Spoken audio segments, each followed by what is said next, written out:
Trucker Dump for June 9th, 2010, Episode 44, The Split. Welcome to Trucker Dump, where you'll get one driver's insights and sometimes humorous views of truck driving and the trucking industry, and pretty much anything else he feels like dumping on you. This podcast is brought to you by AboutTruckDriving.com. Resources to help you understand the world of truck driving through the use of stories and a pathetic attempt at humor. Hey y'all, Todd McCann here. Well, I'm not going to drag this out. I call this one The Split. Well, it's been a long time coming, but it's finally happened. The evil overlord and I have decided to part ways. At least it was an amicable split. If I'm honest with myself, I knew it would happen eventually. Quite frankly, I'm surprised it didn't happen sooner. Relationships are hard. Throw a big rig into the mix and things can get messier than a pelican who decides to drop in on BP. A truck can isolate a solo driver from their better half for long periods of time. And you know what they say about long-distance relationships. Team drivers have the opposite problem. Tight quarters cause issues. If you doubt that, why don't you and your spouse try living, sleeping, and eating in your walk-in closet for a week or two? To get the full effect, go to your neighbor's house every time you need a toilet, sink, or a shower. Let me know how that works out for you. Here's the thing. I've got mixed feelings about the whole situation. Will I miss her? Sure. It's always nice to have someone to share life with. On the other hand, my life just got a heck of a lot easier. For instance, I've got half the laundry to do. When it's time to hit the road, I no longer have to load and unload 400 bags of crap that we might need someday. No more will I have to get up in the middle of the night to fuel or walk her into a creepy-looking rest area. I can eat whatever and whenever I choose. I'll sleep better without the truck moving. If I have to skip or delay a shower to deliver a load on time, at least now the cursing, mumbling, and whining is only in my head. I can wear 2 different shades of navy blue if I feel like it. I can fart without getting punched. And perhaps more important, I'm no longer the poor sap that has to wake her up every day. She isn't called the evil overlord for nothing. While all these things make this change tolerable, there are definitely things I'll miss, such as having someone to eat with, having someone to keep my stomach happy. The way a single rub on the shoulder can calm me down when I'm cheesed about something. Her wicked sarcasm. Having someone to patch me up when I get one of those mysterious, I don't know where that came from, cuts that most men get. Getting to laugh at her morning hair, after she gets past her evil phase, of course. So to wrap this all up in a tidy package and FedEx it to whoever cares, part of my life has changed. Some parts of it have been made more difficult. Some parts have been simplified. Now I know some of you are probably thinking, hey, what about those last 2 blog posts where you said your relationship with the evil overlord was misunderstood by others but fine between the 2 of you? Well, that still stands. I mean, she's only quit trucking. It's not like I was talking about our marriage splitting up or anything. Sorry if I misled you.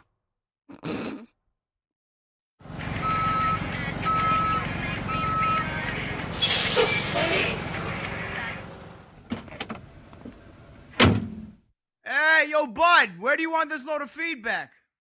Well, I got quite a few comments on last week's podcast called Go to Bed Angry. Christine wrote in and said, nice blog. I think Trucker Hubby and I prefer the way we have it. I work at home, he goes on the road, comes home, instant reunion. Yep, most couples prefer it that way. Not only is it a regular reunion, but it's also a great way to dodge a nasty murder trial. Pam wrote in and said, you and the evil overlord could definitely teach some of these starry-eyed youngsters a thing or two. Yeah, I could see me as a marriage counselor. Can you imagine the look on the young couple's face the first time I called Lorinda the evil overlord? Oh boy. Becca wrote in and said, my fiancé and I are seriously looking into team driving. We're looking to start truck school in September and hit the road after that. I really like your blog. Well, thanks, Becca. My fiancé and I have been together for about 12 years now. Any more advice for a couple starting out? Can a team make good money trucking? I have a good career that I don't like, but my fiancé has been out of work for a while. Looking for a change of pace. Any advice would be appreciated. Thanks. Well, thanks for writing in, Becca. Here's what I wrote back to Becca. 12 years with the same man? Yeah, I think you two probably know each other well enough to know what a serious argument is and one that's trivial. As for the money, a couple starting out as a team will probably make around $80,000-$90,000 per year. Don't know what you're making now, so not sure if that's considered good or not. If he's not working, I'm guessing it sounds pretty good. Here's the deal. Your life's going to totally change if you two decide to team drive. All those friendships you have now will be hard to maintain when you're on the road for a few weeks at a time. You can say that it won't, but you're wrong. Their day-to-day lives are going to keep going, and you're going to simply check in every few weeks. Now, if you're willing to accept the lifestyle change that trucking will inevitably cause, then the thing I'd stress most for a new couple in trucking is to write out a plan and stick to it. I wouldn't plan on making this a long-term plan when you first start out. Plan for, say, 2 or 3 years and see how it goes. Quite honestly, I think team trucking is a great way to start out a marriage. At least financially it is. You could sock away a lot of money in a few years and buy a house with cash. Think about how much owning a house outright would free up the rest of your life. Think of what you could do without a mortgage. This is the biggest regret in my trucking career. I didn't do it. You should. And here's a sad one.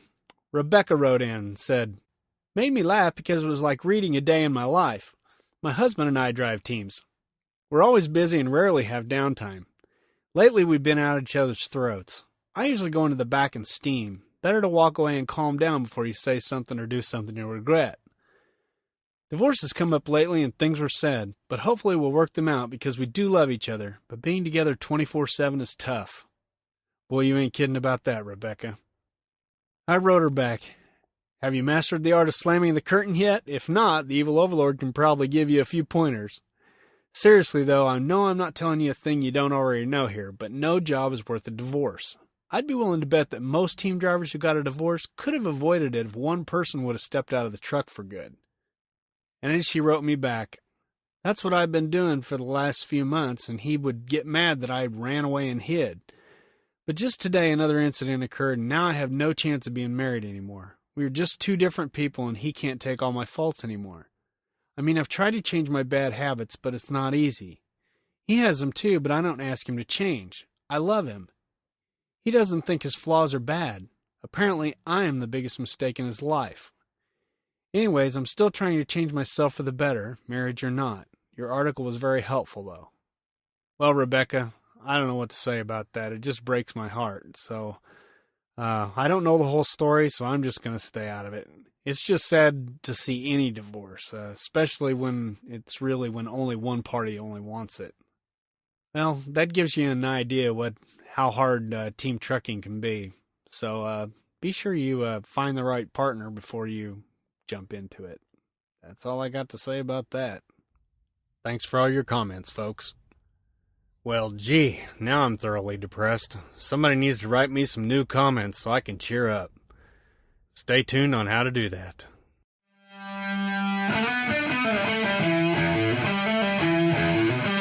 Well, that's a sad note to leave on, but that's the reality of trucking. It kind of makes me joking about splitting up in this week's podcast not so funny.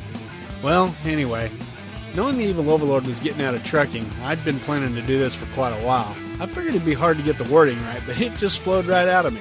Guess it was meant to be. So did I sucker you, or did you know I was full of it all along? You can email me at truckerdump@gmail.com, or you can type The Split into the search bar at abouttruckdriving.com and leave your comments over there. If you're into Twitter, you can follow me there. I'm Todd McCain. That's 2 D's, 2 C's, and 2 N's. Well, I'm out of time. So until next time, drive safe and stay out of my way.